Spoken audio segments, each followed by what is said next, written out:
Shalom shalom, nongeye kandi kubaramutsa mbifuriza amahoro y'Imana gukomeza kubana namwe aho muherereye hose, ndetse n'uburinzi bw'Imana bukomeze kubana namwe aho muri hose. Rero turakomeza na gahunda yo kuvuga hejuru yo gukorera abandi. Turimo turagana ku musozo wo ku kwezi, turizera ko mwaho umugisha n'amagambo twagiye tuvuga ndetse yagiye yubaka imitima yanyu, turabyizera cyane. Rero turugana ku musozo, munyemerere tuvuga ibintu bikeya cyane nka conclusion y'ibintu tumaze iminsi turimo turavuga. Reka dusome mu gitabo cya Yohana igice cyawo cya 4 umurongo wa 33, turakaza ku murongo wa 34. Aravuga ngo abigishwa baramubaza bati ngo mbese hari wamuzaniye ibyo kurya? Yesu arababwira ati ibyo kurya byanjye ni ugukora ibyo wanumye ashaka no kurangiza umurimo we. Amen. Ana magambo Yesu yavuze arangije kuganira n'umusamariyakazi.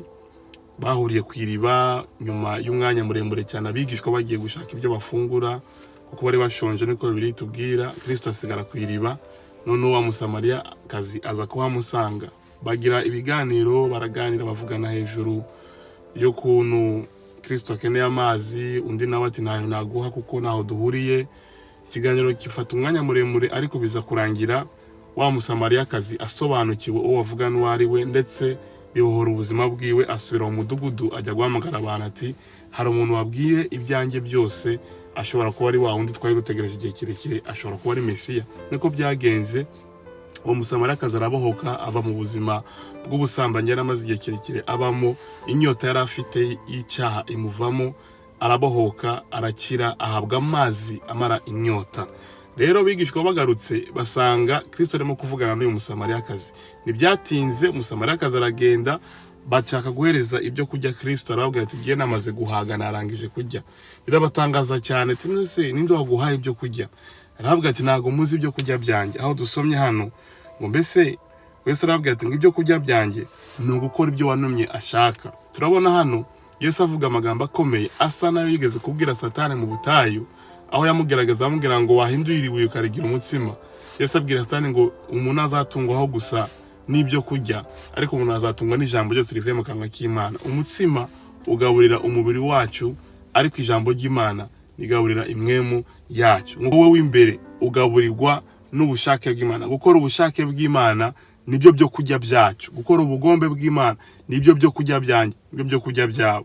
Rero iyo tuvuga gukorera abandi, tugana ku musozo w'ubu butumwa cyangwa se waya magambo tumaze igihe kirekire turimo turavuganaho, mugomba gusobanukirwa neza ko ubuzima bwo gukora ubushake bw'Imana ni ubuzima bugaburira ubuzima bwacu kuruta ibindi bintu byose umuntu yakora muri iyi si. Bigaburira ubuzima bwacu, niho umunezero uva, niho amahoro ava. Iyo uri mu bushake bw'Imana niho umunezero w'ukuri tukura mu gukora iby'Imana ishaka. Ariko abantu benshi ntabwo tubizi. Tubuzima bwacu dukora ibitandukanye n'ibihabanye n'iby'Imana ishaka. Wanashaka bishobora kuba birasana neza ibyo urimo gukora, ariko atari byo byo kurya byawe Imana yaguhamagariye gukujya muri bino bihe uri hano ku isi. Rero Yesu abwira abigishwa ati ntago muzi ibyo kurya byanjye, ni ugukora ibyo wanumye ashaka. Yesu urebye ubuzima bwe n'ibyo yari arimo, yarimo arakora ibyo wamutumye yashaka. Ese mubaze ikibazo, urimo gukora ibihuye n'ibyo wagutumye gukora hano ku isi, cyangwa urimo gukora ibyawe? Rero urimo gukora ibyawe bishobora guhaza umubiri wawe, ariko bidahaza umwuka wawe. Yesu ntabwo yari ibyo kurya by'umubiri. Ibyo yavuga ahangaha yari ibyo kurya by'imwemu, ngo ni ugukora ibyo wanumye ashaka. Yarimo aravuga ku ruhande rw'umwuka. Ntabwo bivuze yuko kurya ibyo kurya by'umubiri ari bibi, oya. Ariko tuma gusobanukirwa ibyo kurya yavugaga ahangaha ni uwe muntu yavuga hano, ni umuntu w'imwemu, niwe ukora ubushake bw'Imana. Ngo ubushake bw'Imana biritubwira yuko ngo mwuka ngo ashaka gukora iby'umwuka, ngo ariko kamere yo igashaka gukora iby'umubiri. Biratandukanye.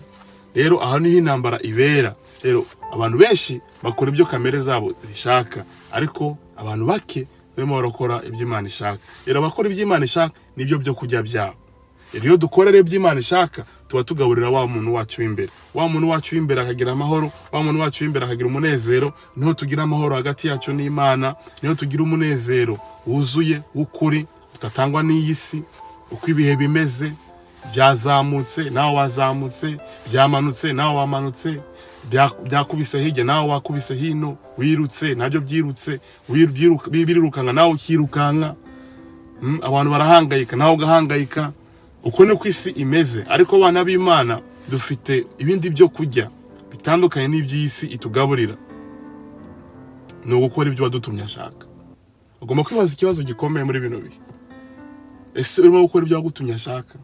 Ese ibyo urimo kubamo bihuye n'iby'Imana yaguhamagariye gukora muri bino bihe? Ibyo kurya byacu nk'abera b'Imana ni ugukora ubushake bw'Imana. Ubushake bw'Imana butuzanira amahoro. Ubushake bw'Imana butuzanira umunezero. Nubwo iruhande rwawe atamahoro yaba hari, atamunezero, atakintu na kimwe gishobora kukwereka yuko ugomba kunezerwa, ariko urimo kurya ibyo kurya by'Imana, urimo kurya iby'Imana yaguhamagariye kubamo no gukora, kuko nibyo byo kurya byawe, byo biguha amahoro n'umunezero. Kino kintu gikomeye cyane tugomba gusobanukirwa.